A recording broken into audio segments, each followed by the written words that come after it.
কর্মকর্তা কর্মচারীদের ডাকা ধর্মঘটে কার্যত অচল হয়ে পড়েছে কেনিয়ার প্রধান বিমানবন্দর। বন্ধ হয়ে গেছে বিমানবন্দরটির সব ধরনের কার্যক্রম। স্থানীয় সময় বুধবার নাইরোবির জম্মু কেনিয়াত্তা আন্তর্জাতিক বিমানবন্দরে এই ধর্মঘট শুরু হয় বলে বার্তা সংস্থা এএফপি এক প্রতিবেদনে জানিয়েছে। প্রতিবেদনটি বলছে, ওই বিমানবন্দর অধিগ্রহণের প্রস্তাব দিয়েছে ভারতের আদানি গোষ্ঠী। নাইরোবিতে সাবসিডিয়ারি কোম্পানিও খুলেছে প্রতিষ্ঠানটি। প্রতিবাদে শ্রমিক ইউনিয়নের ব্যাপক বিক্ষোভ চলছে।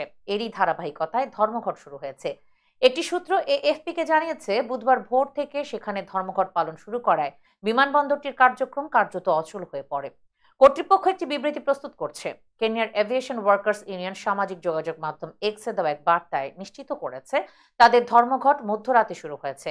সামাজিক যোগাযোগ মাধ্যমে ছড়িয়ে পড়া ভিডিও ফুটেজে দেখা গেছে ধর্মঘট কার্যকর হওয়ার সাথে সাথে যাত্রীরা বিমানবন্দরটিতে তাদের লাগেজ নেওয়ার চেষ্টা করছেন।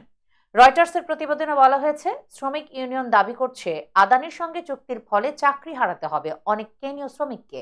এর ফলে কাজে যোগ দেওয়ার সুযোগ বাড়বে বিদেশি শ্রমিকদের।